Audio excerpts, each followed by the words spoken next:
अगर मान लो मैं किसी पॉइंट ए से चलना शुरू करती हूँ और मुझे किसी पॉइंट बी तक पहुंचना है, तो हो सकता है कि ए पर मैंने चलना स्टार्ट किया 10 मीटर पर सेकेंड की स्पीड से, और जब मैं चलते चलते चलते चलते बी पर पहुंची, then also my speed is 10 metre per second, और at every point on my travelling मेरी स्पीड हमेशा 10 मीटर पर सेकेंड ही थी। मैं इसको बोलूंगी यूनिफॉर्म मोशन। अगर मान लो मैं पॉइंट ए पर थी और मेरी स्पीड थी 10 मीटर पर सेकेंड, और लगातार हर पॉइंट पर मेरी स्पीड बढ़ रही थी।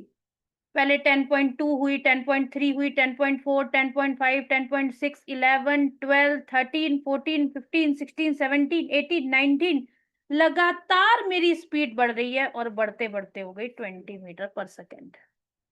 मैं इसको बोलूंगी यूनिफॉर्म एक्सेलरेटेड मोशन। पहले ये दो अलग अलग मोशन के मुझे टाइप मेरे दिमाग में सेट होने चाहिए।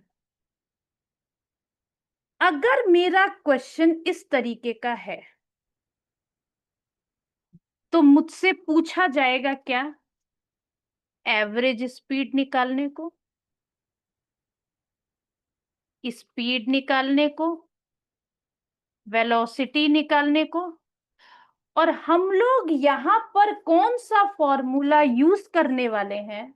हम लोग यहां पर फॉर्मूला यूज करेंगे, distance is equal to speed into time. मेरे पास यहां पर ये फॉर्मूला है। और दूसरा, मैं एक और फॉर्मूला यहां पर यूज करूंगी, average speed is equals to total distance upon total time.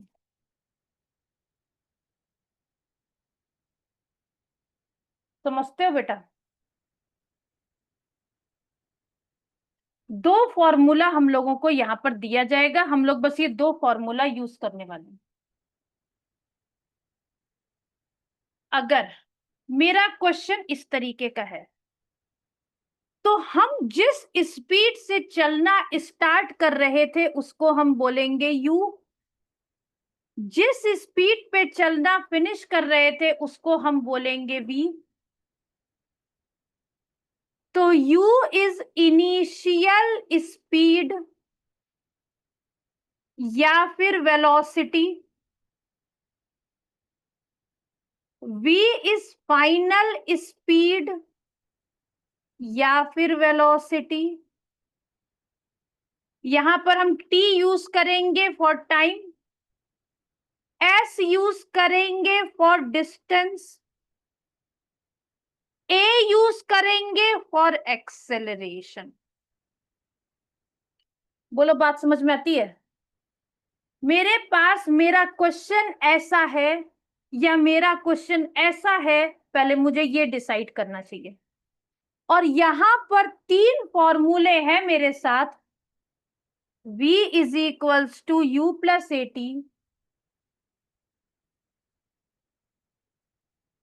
s is equals to U T plus half A T square, 2as is equals to V square minus U square. अब मान लो मैंने तुमको ये question दिया,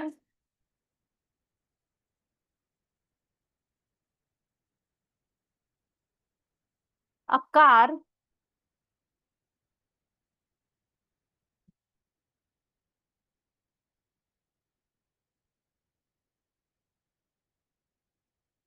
start with the velocity 10 meter per second. After 10 seconds,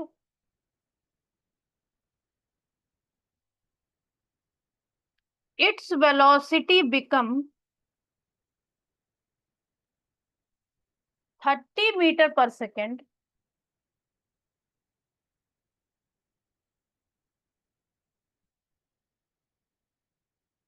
find acceleration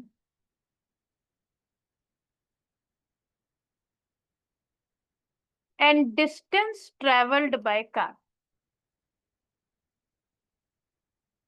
अगर मैंने तुमको ये चीज बोल दी,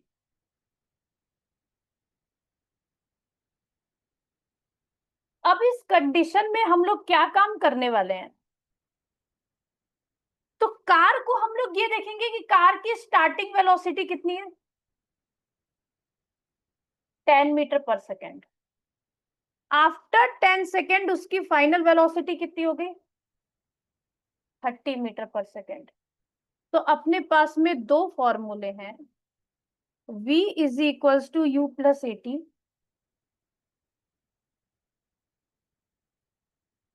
s is equals to U T plus half A T square. एक और है 2as is equals to V square minus U square. अब मुझे ये देखना है कि कार स्टार्ट हुई थी इस वेलोसिटी, तो स्टार्ट होने वाली वेलोसिटी को u बोलते हैं, फिनिश होने वाली वेलोसिटी को v बोलते हैं। टाइम है 10 सेकेंड, तो इसको t बोलेंगे। मुझे निकालना क्या है, एक्सेलरेशन a। तो ऐसी कौन सी इक्वेशन है जिसमें a भी आता है, u भी आता है, v भी आता है, t भी आता है? इन तीनों में से ढूंढो। a v u t, वो है हमारी पहली इक्वेशन। दिख रहा है तुमको? पहली इक्वेशन में a भी है, v भी है, u भी है, t भी है, s नहीं है। तो हम पहली वाली इक्वेशन को एक्सेलरेशन निकालने के लिए यूज करेंगे। v की जगह हम डालेंगे 30, u की जगह हम डालेंगे 10, a हमको पता नहीं है, t की जगह हम डालेंगे 10। 30 में से 10 माइनस हो जाएगा और यहां बच जाएगा 10a। ये हो गया 20, ये हो गया 10a। हमने a निकाल लिया, 2 metre per second square. Acceleration की यूनिट होती है मीटर पर सेकेंड स्क्वायर। अब मुझसे पूछ रहा है डिस्टेंस निकालो, मतलब s निकालो। अब मेरे पास तो a भी आ चुका है, तो मेरे पास तो a भी है, u भी है, v भी है, t भी है। अगर चारों ही चीजें हैं मेरे पास और मुझे s निकालना है, तो मैं तो चाहे ये फॉर्मूला लगाऊं चाहे ये फॉर्मूला लगाऊं, दोनों में से कोई भी फॉर्मूला लगा सकती हूँ। ठीक है, बट हम लोग आंसर दोनों से निकालते हैं। देखते हैं हमारा आंसर अलग अलग आएगा या एक ही आएगा। मुझे निकालना है s, मैं s निकालती हूँ। u की जगह मुझे क्या डालना है, 10। t की जगह मुझे क्या डालना है, 10। a की जगह मैंने अभी अभी निकाला है 2। टाइम की जगह मुझे 10 का स्क्वायर डालना है, 2 से 2 कट गया। 10 इंटू 10 100, 10 का स्क्वायर 100, 100 प्लस 100 कितना होता है, 200। मुझे डिस्टेंस मिला 200 मीटर। लेकिन मेरे दिमाग में ये सवाल है, मैंने ये फॉर्मूला क्यों यूज किया, मैं ये क्यों नहीं यूज कर सकती? तो इसको भी यूज करके देखते हैं। 2 इंटू 2 इंटू s, क्योंकि एक्सेलरेशन भी 2 है, ये 2 तो मुझे लिखना ही है। v क्या है मेरे पास में, 30, 30 का स्क्वायर। u मेरे पास क्या है, 10 का square. 2 into 2 4s is equals to 30 का square 900 minus 100। 4s is equals to 800, s is equals to 800/4। मेरा आंसर आया 200। क्या कोई अलग आंसर आ गया? बात समझ पा रहे हो? मैंने अभी तुमको एक क्वेश्चन दिया, उस क्वेश्चन में मैंने तुमको क्या बात बोली थी कि इनिशियल स्पीड थी 10 metre per second, final speed थी 30 मीटर पर सेकेंड, और इस स्पीड से इस स्पीड तक आने में टाइम कितना लग रहा था, 10 सेकेंड। और हमसे बोला गया था कि एक्सेलरेशन निकालो और डिस्टेंस निकालो। हमने फॉर्मूला यूज किया, हमने उसका आंसर निकाला। Got it? कोई दिक्कत नहीं आई? हमने 3 फॉर्मूले थे, तीनों फॉर्मूले हमने यूज किए।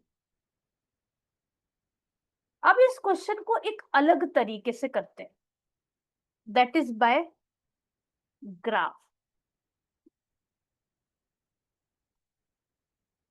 अब हम इस क्वेश्चन का एक ग्राफ बनाएंगे और हम इस क्वेश्चन को ग्राफ से सॉल्व करेंगे। बात समझ पा रहे हो? अब देखो हम ग्राफ कैसे बनाते हैं। एक वाई एक्सिस लिया, एक एक्स एक्सिस लिया। ग्राफ पेपर की जरूरत नहीं है, ग्राफ बनाने के लिए ग्राफ पेपर की जरूरत नहीं है। बस ये एक्स एक्सिस ले लेंगे, ये वाई एक्सिस ले लेंगे।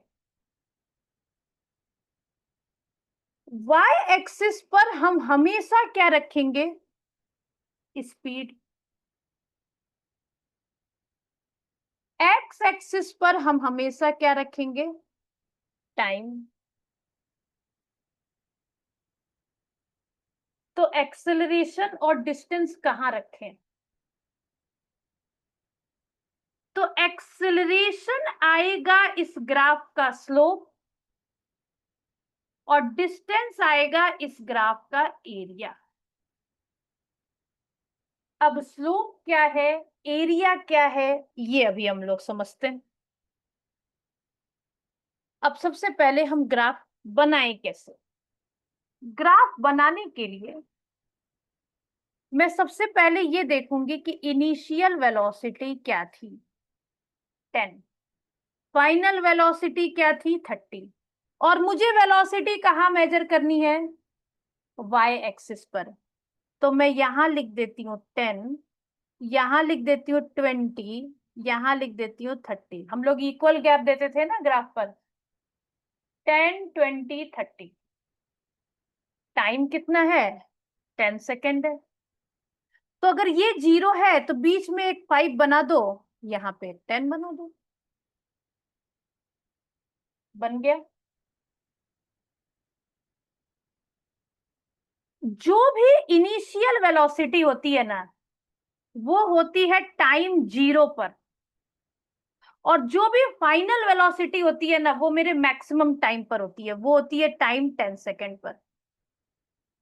तो तुम क्या करो, 0 पर 10, 0 पर 10, ये एक पॉइंट मार्क कर दो। 0 पर 10,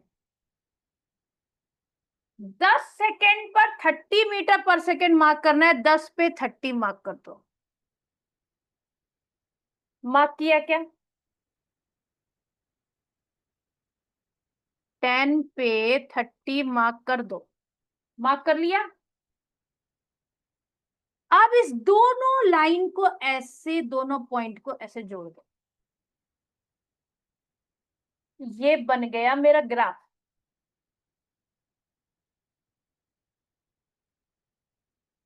एक बार वापस बताऊं,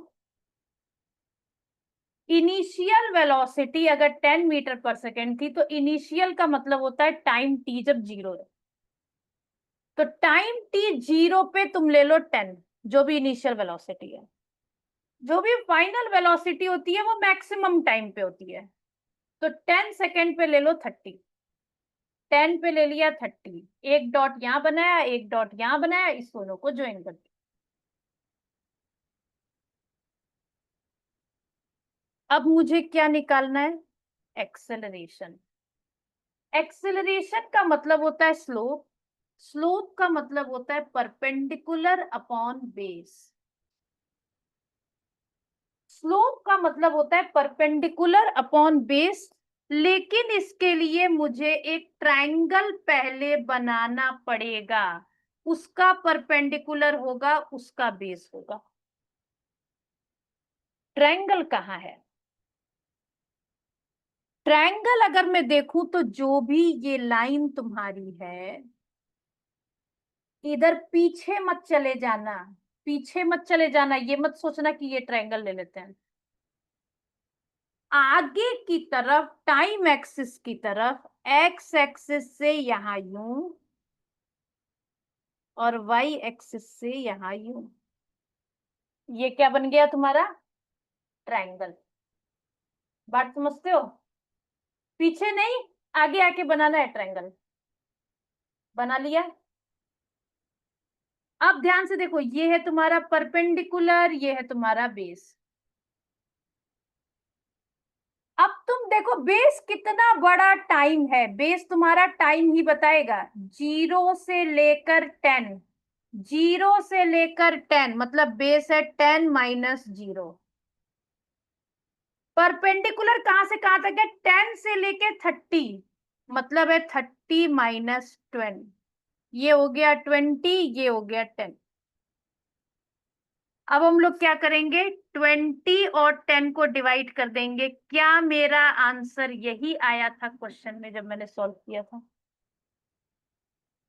2 मीटर पर सेकेंड स्क्वायर। मेरा आंसर यही आया था। और मैंने ग्राफ से जब स्लोप निकाला तो भी मेरा आंसर यही आया।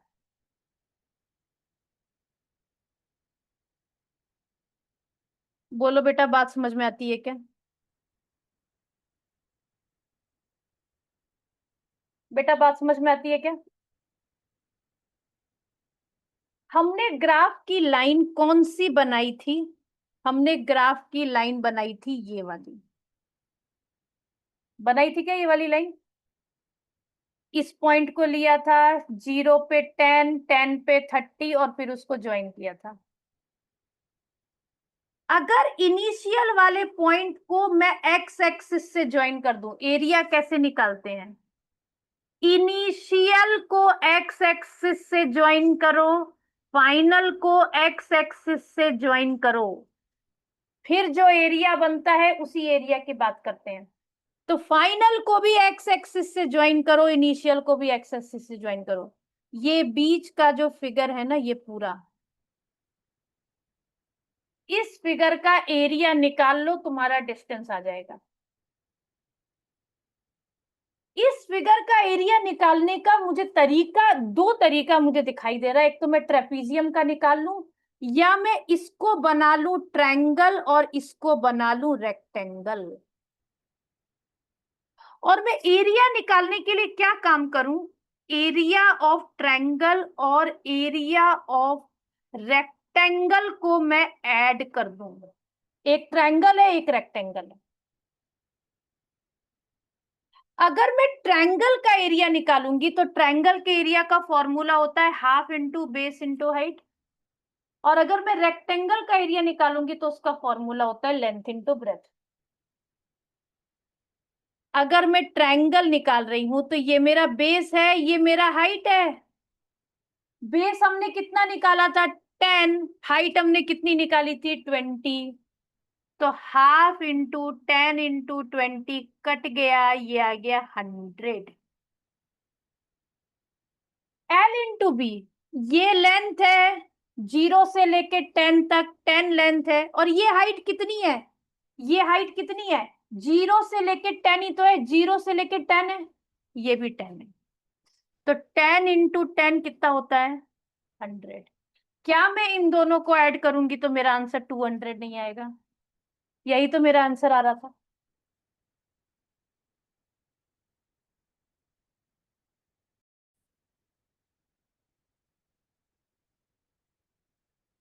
अगर मैं तुमको ये क्वेश्चन दे दूं, ये ग्राफ बना के मैंने तुमको दे दिया, और मैं तुमसे बोलूं कि तुम एक्सेलरेशन निकालो और डिस्टेंस निकालो।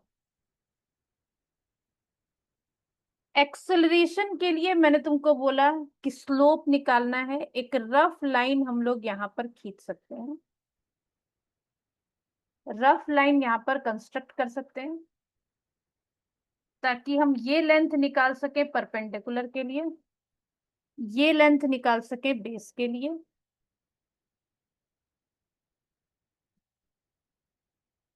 ठीक है?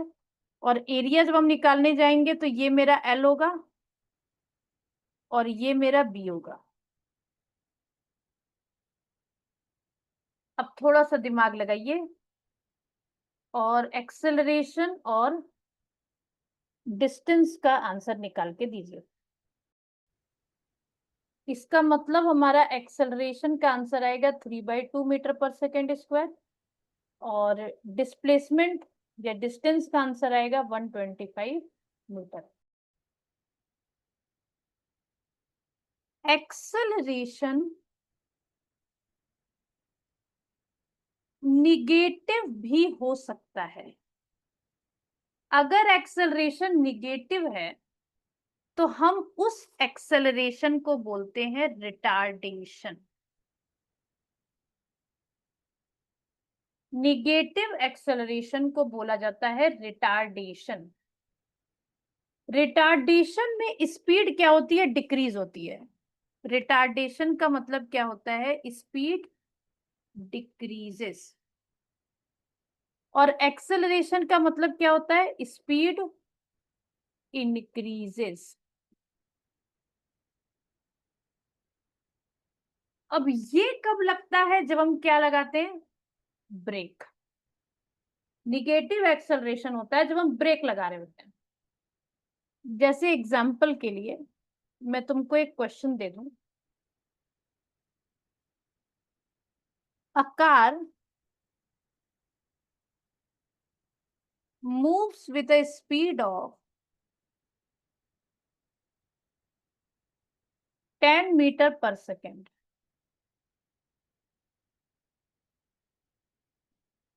After applying brake, it comes to rest in 4 seconds.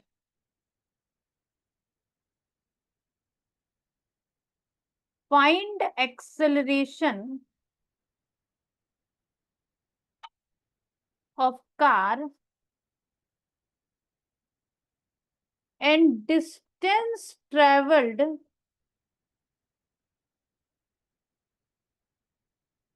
by it in 4 seconds. ये मेरा क्वेश्चन है कि मुझे क्या करना है। कार की स्पीड पता है कि कार किस स्पीड से चल रही थी। कार किस स्पीड से चल रही थी तो डेफिनेटली ये था इनिशियल स्पीड। उसके बाद जैसे ही मैंने ब्रेक लगाया कार रेस्ट पे आ गई। रेस्ट का मतलब स्पीड कितनी हो गई उसकी? 0 मीटर पर सेकेंड। और ये स्पीड क्या होनी चाहिए? v, final speed. ऐसा होने में कितना समय लगा? 4 सेकेंड। मतलब t होना चाहिए 4 सेकेंड। अब अगर मुझे एक्सेलरेशन निकालने को बोला जा रहा है मैं फॉर्मूला यूज करूंगी v is equals to U plus A T. या एक शॉर्टकट भी हमको दिया गया है एक्सेलरेशन के लिए। Acceleration is equals to v minus U by T. इसी फॉर्मूले से ये भी फ्रेम होता है। तो v minus you upon T अगर हम डायरेक्ट यूज कर ले तो v 0 है, u हमारा 10 है, t हमारा 4 है। तो क्या मेरा answer -5/2 metre per second square आएगा? निगेटिव आ रहा है एक्सेलरेशन। एक्सेलरेशन निगेटिव क्यों आया? क्योंकि स्पीड यहाँ पर क्या हो रही थी? कम हो रही थी, क्योंकि मैंने क्या लगाया था? ब्रेक। लेकिन अब देखना मजेदार चीज कि अब तुमको थोड़ी सी दिक्कत आएगी अगर मैंने तुमको डिस्टेंस निकालने को बोल दिया तो। ये उतना इजी नहीं होगा पिछले वाले जैसा। तो अब यहां पर डिस्टेंस निकालना डिफिकल्ट क्यों हो गया मेरे लिए, उसको समझो पहले। अगर मैंने फॉर्मूला लगाया s is equals to U T plus half A T square, तब तो मुसीबत है मेरे लिए। अगर मैंने फॉर्मूला लगाया 2as is equals to V square minus U square तो मुझे खास परेशानी नहीं होगी। लेकिन बस इसमें मुझे साइन का ध्यान रखना पड़ेगा। मुझे डिस्टेंस निकालना है। u मेरे पास कितना है? 10। टाइम कितना है? 4। यहां प्लस की जगह लगाओ प्लस। लेकिन ये दिमाग में रखना कि एक्सेलरेशन तुम्हारा -5/2 आया है इनटू टाइम को लिखना 4 का स्क्वायर, ये 40 होगा, ये -5/4 इंटू 4 होगा, 4 से 4 कैंसिल आउट हो जाएगा, 40 -20 आएगा and the answer is 20 metre. कहीं तुमने गलती से 40 + 20 कर दिया तो आंसर गलत हो जाएगा। लेकिन अगर इससे हम करें तो देखो मेरी वो तकलीफ खत्म हो जाएगी। कैसे? 2 इंटू एक्सेलरेशन मुझे पता है -5/2 इंटू एस, मुझे तो एस निकालना है, 2 से 2 कैंसिल हो गया, v स्क्वायर, v मेरा 0 था, 0 का स्क्वायर माइनस u मेरा 10 था, 10 का square, -5s is equals to -100। आराम से हम लोग माइनस माइनस कैंसिल कर देंगे, s की वैल्यू 100/5 20 मीटर आ जाएगी। इसमें मुझे साइन की उतनी दिक्कत नहीं होगी, और यहां पर साइन थोड़ा सा परेशान करेगा।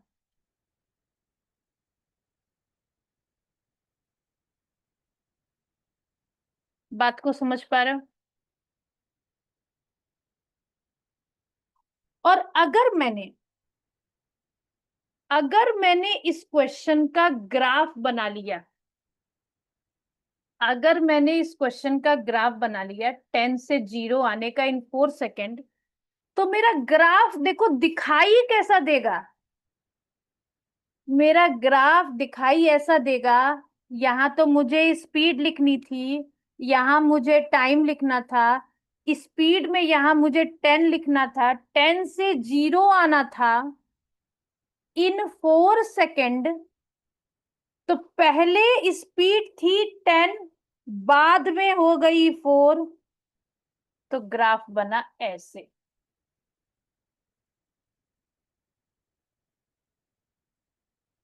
अब तुम बड़े ध्यान से देखो, तुम मुझे ये बात बोलोगे कि ये क्वेश्चन ग्राफ से करना ज्यादा इजी हो गया।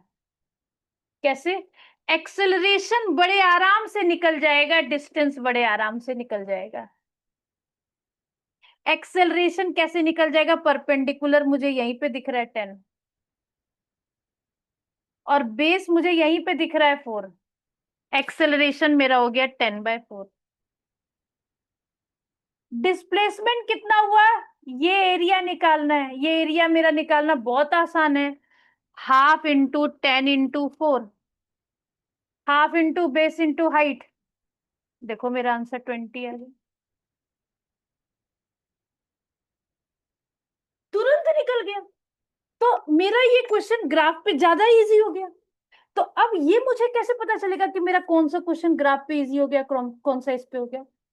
तो जब कोई क्वेश्चन जिस तरीके से आता है ना, उस पर ये चीज डिपेंड करती है। अगर मुझे ग्राफ बनाने को बोला जा रहा है तो मैं ग्राफ बना के कई कई क्वेश्चन बहुत ज्यादा सिंपल और इजी कर सकती हूँ।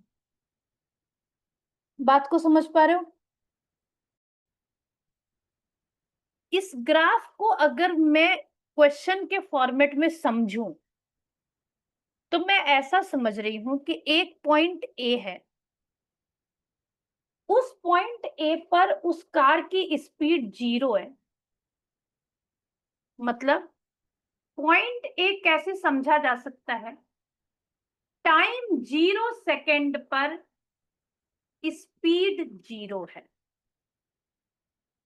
पॉइंट बी को कैसे समझा जा सकता है? पॉइंट बी को ऐसे समझा जा सकता है कि टाइम 2 सेकेंड पर, 2 सेकेंड बीत गए हैं, अभी स्पीड 10 हो चुकी है। पॉइंट सी को कैसे समझा जा सकता है कि टाइम 6 सेकेंड हो चुका है और स्पीड अभी भी 10 मीटर पर सेकेंड ही है। पॉइंट डी को कैसे समझा जा सकता है कि टाइम 10 सेकेंड हो चुका है और स्पीड हमारी 0 आ चुकी है।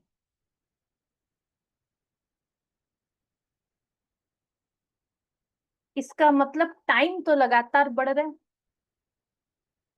टाइम 0 से 2 हुआ, फिर 6 हुआ, फिर 10 हुआ। स्पीड कभी बढ़ी, कभी सेम रही, कभी गिर गई। ऐसा सिचुएशन है। जब स्पीड 0 से 10 आई तो मैं क्या बोलूंगी, स्पीड बढ़ी, घटी या सेम रही? 0 से 10 आने को हम बोलेंगे स्पीड इंक्रीज हुई, मतलब ये हमारा कैसा है, एक्सेलरेटेड मोशन। अगर स्पीड 10 से 10 ही रही तो स्पीड बढ़ी ही नहीं, मतलब ये मेरा यूनिफॉर्म मोशन है, जो हम लोग फर्स्ट टाइप में पढ़ रहे थे।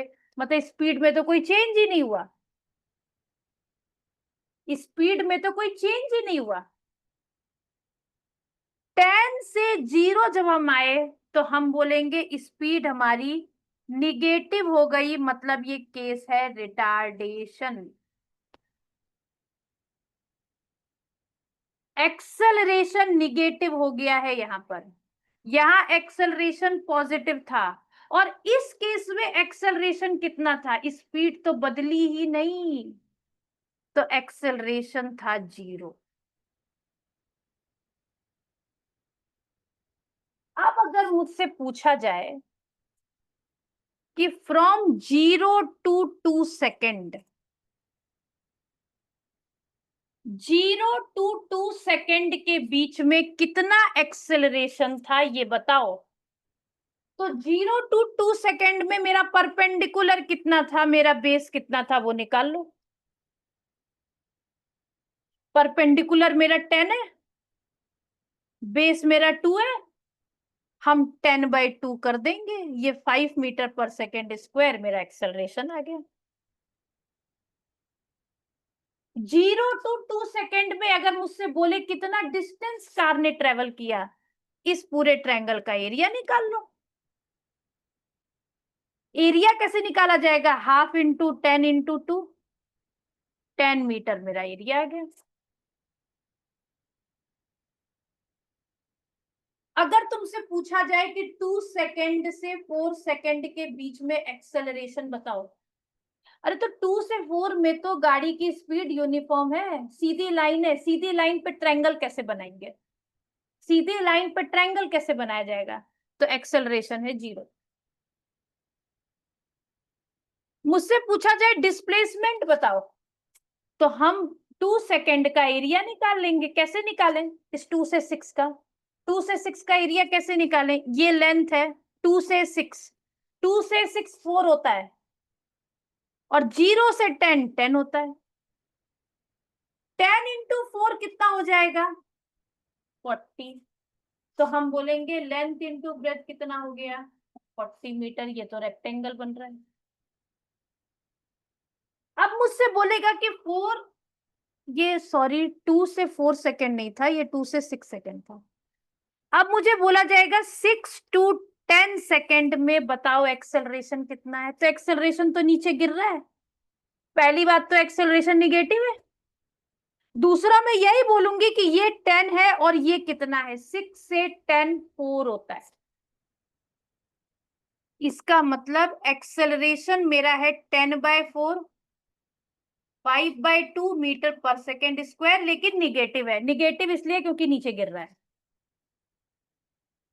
डिस्टेंस कितना ट्रेवल हुआ, तो मैं बोलूंगी डिस्टेंस इज व्हाट, 1/2 × 10 × 4, ये आ गया 20 मीटर।